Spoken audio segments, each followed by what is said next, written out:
Welcome to Books That Built Me, the podcast where mindset meets style. And every page of our world and lives leads to transformation. I am your host and your girl, and Tasia Shabrilla Moore, mindset and style coach, guiding you through the books that shape my confidence, refine my image, and rebuild how I show up in the world. Y'all know it can be lit. In each episode, we uncover the wisdom between the lines. Shout out to Aaliyah and how it lives in our closets, our thoughts, and our decisions. This is coaching talkable, not just book talk. This is for women, okay, becoming more of who they were always meant to be. And with that being said, let's get into it. Episode 10. Oh, how did we get to 10? How did we get to 10 so quick?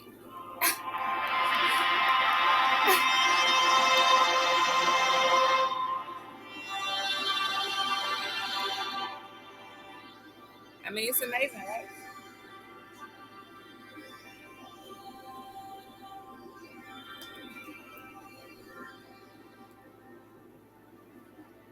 Girl, we already in 10.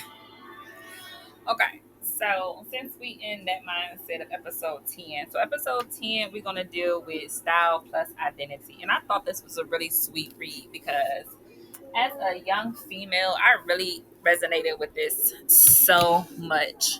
And what it was, this was the book by Judy Bloom. And actually, I know this author on the top of my head. This is entitled Are You There, God? It's me, Margaret. And so Margaret was struggling with her identity because she couldn't figure out her religion because her family did not really kind of sort of get along.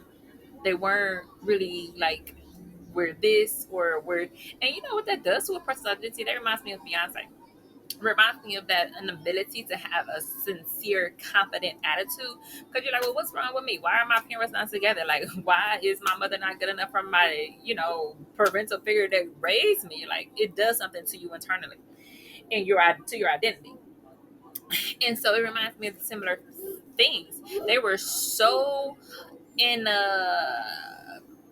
this total just discombobulation, this total disconnect about what their true faith was. The family was in so much disharmonious fights, like the struggles about trying to figure out what their true faith and religion was is just insane. I mean, as a young girl, you get in your period, you're trying to figure out that idea of identity and identifying with that new person and that new space and type of added layer to you and yourself. And then you have to think of how to figure out what you want to say to God. Like, oh my goodness.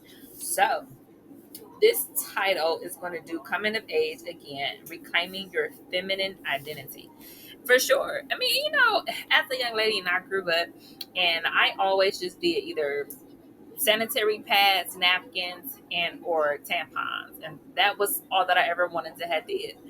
And I didn't know any better. I didn't know anything else. And as I grew older, and I had my daughter, there's a plethora of undergarments specifically designed for women on their menstrual cycles. Like you hear that aha moment. It was so enlightening. It was so refreshing. It made me so happy. I felt so much happiness. And I was so thankful and grateful for those inventors, for those people who really get it, those people who sincerely got it. You are such the GOAT, the greatest of all time. Yes, I mean, kudos goes to you every trip.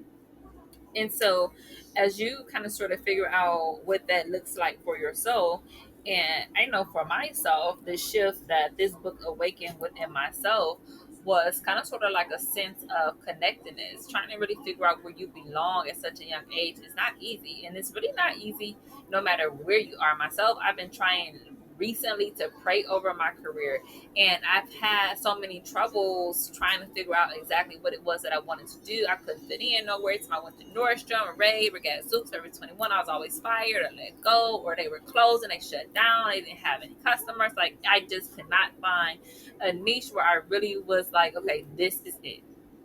And that really bothered me for such a long amount of time, period of time. It's kind of sort of like I was really struggling to figure out who I was. And when I really wanted to figure out who I was, I turned to God. I really learned to join a church. I really learned how to go back to school and focus so that, and not even really just focus, but go back to school, pay off my debt, get in alignment with who I really wanted to become. That took some time to figure out. I went to school for business. I never even got the BA degree, the Master's of a Business Administration degree. I got an art degree, and I had some classes in business that actually helped us accumulate our alumni status. Yes. So I'm grateful for that in the sense that some of the business endeavors that we have tried to necessarily, so to speak, traverse has some of those benefits. Yeah, and that's pretty much where it stops, though. It doesn't go any further than that. And that's something that I'm okay with. I mean, I really have to just kind of sort of give kudos for at least even trying to build something, no matter what anybody was saying, haters or anybody who wanted me to fail. And that's ultimately really what you have to do, because our friends can lie to us. People can really make themselves out to be one way, act another, and trying to figure out your status when you want to figure out what God is and is doing for you and yourself and your family. That definitely does take a bit of effort, and anybody else that tells you otherwise is definitely lies. They are definitely telling you lies. They are definitely lying to you, and approach them with caution every time that you have a moment where you find yourself facing that particular entity, because it's really just for your best interest at heart. And sadly, most people are just not going to have that. You know, Margaret lucked up moving to a new place with some girls that she actually felt real connection with, and actually happened to have been her neighbors. Like the fact that your neighbors were really cool and willing to let you hang out and go to places with them and express your thoughts and things of that nature, that was really a blessing. That was really like, wait, you know what I mean, a real life second to have some time. I mean, myself as a young kid, I get it, because I didn't have that very often either. My very first friend in Euclid, Ohio was Tracy Thomas. You know what I mean? That was a moment in time where I get it. You know, it makes all the difference to have somebody that you can look forward to, not necessarily just showing up day in and day out and feeling like everybody hates you. That's definitely a weak spot somewhere in somebody's character. And that's definitely a blessing to feel as though you were able to have that person. And Napoleon Hill says it really well too. If you can count them on one hand, you blessed. You don't even need all your 10 toes and both hands for real in order to feel like you've made a difference if you have somebody like that. And you know, I've always been a type of entity that really chose to take those type of things to heart. You know what I mean? And I don't give my heart away to everybody easily. I'm sorry, but as Aaliyah say, you know, it's not easy to get with me, and that's just what it is, and that's just how it's gonna be, and that's how it's gonna stay and remain. Flat out, you know, I don't, with nobody else say, you know what I mean. That's just a way to make sure that what I'm reclaiming for my own feminine identity is going a certain way, and that's the way that I want it to go, upward into a manner that says I'm here, that I've arrived. Period. That's just what I'm looking for. So if I want to image repair after early identity shame, what am I going to do? And I mean, if I can look back to it, and I wish that I had more girlfriends going into what takes place, but I didn't. That causes some sense of shame. And by the time I wish that I did, now I wish that I never even had ran across any of it anyway, just to avoid shame altogether. And now you have that type of idea, because when people show their true colors, most of the time they can't really say, oh, that's cool, thanks for that, and go on about their business. They got to implement plot and scheme. And the real man is really going to be able to say, oh, that was nice, or woman, and go ahead on about their business, nonetheless, regardless.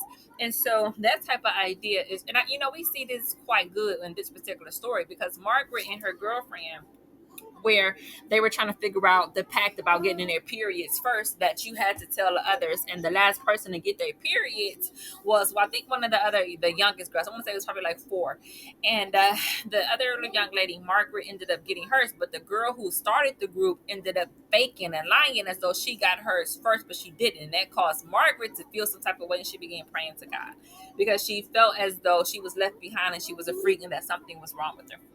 That was the only time where there was a true renaissance in being able to really kind of relate. Because when girls start to lie and have that issue go ahead on and take place, it causes chaos.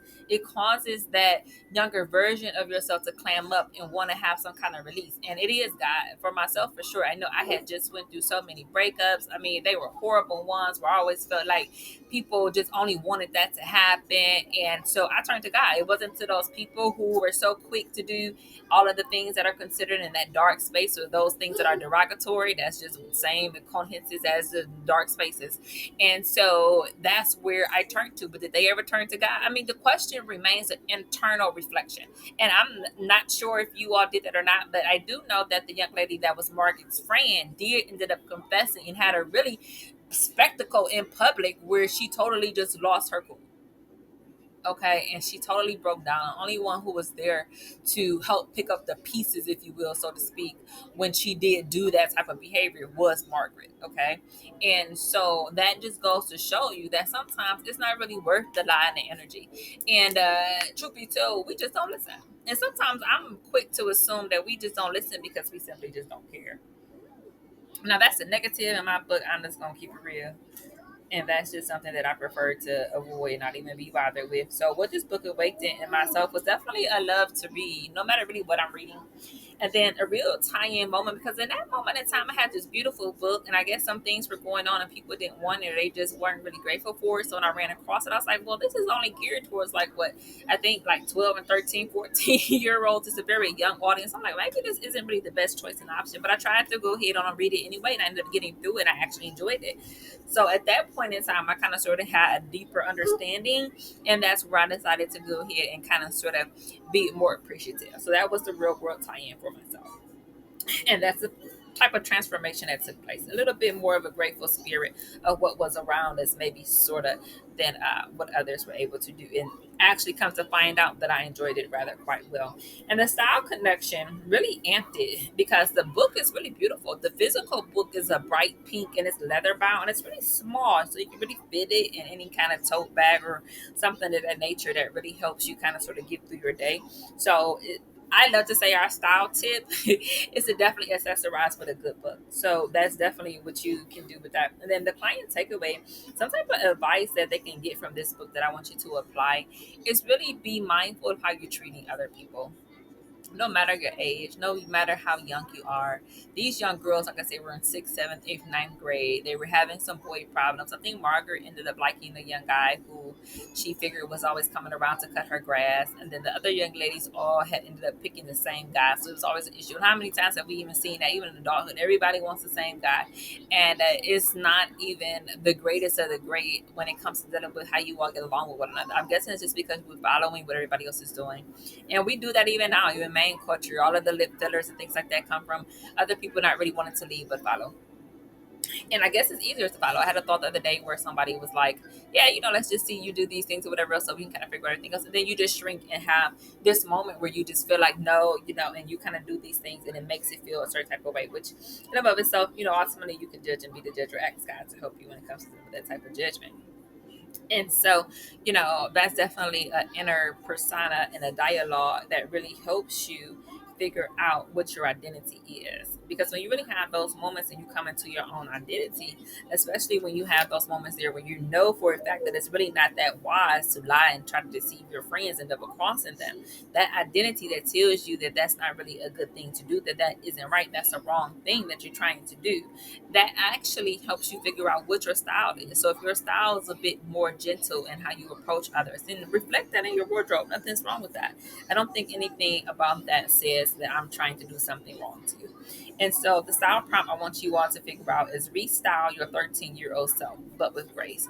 For myself, as a 13-year-old, I had our period now and then probably for a few years. And so it was always difficult to really figure out what I wanted to wear through that time. It's probably something like what seal or just some kind of really quick spot where I can kind of sort of figure out whatever it was that was taking place and going on in Charlotte Russe or something like that. We had Route 21, there was Rave, and there was Deb was another one. I had gotten a few swimsuits from Deb, and it's so sad because these businesses had just gone out of business so quick. There was another one that I remember, that memory says was down out over a certain way by Menor, Ohio, which was at Great Lakes Mall. And back in hindsight, I was just so ecstatic about having the best of the best. I was stealing. I was just, you know what I mean? Girls was mad at me about they dudes, but I never really respected a female who got mad at me about another dude. I don't know what that always just came across as weakness. So I've never been that female to like get all high and mighty. It's always been a defensive spirit. Like, bro, you gonna get mad, really? Like, bro, this supposed to be your dude. You supposed to be the one setting the tone for what goes on in your house. Like, why is you sitting over here mad at somebody else? I did not ever agree with that. And that's just definitely a biggie about it. And then if y'all want to have a really mini challenge, restyle her within the next 24 hours. You know what I mean? Like, all right, so thank you for joining me for another chapter of Books That Built Me. So if this episode definitely shifted your mindset or at least maybe even elevated your style, I want y'all to do me a favor. Leave a comment, please, for myself or a review. And remember that you're not just reading books, okay? But that you are rewriting the woman you're becoming, okay? Who you see, that guy, little lady, that's where you wear your truth boldly. Because after that, I'll see you next time, ladies. Y'all stay true. Bye.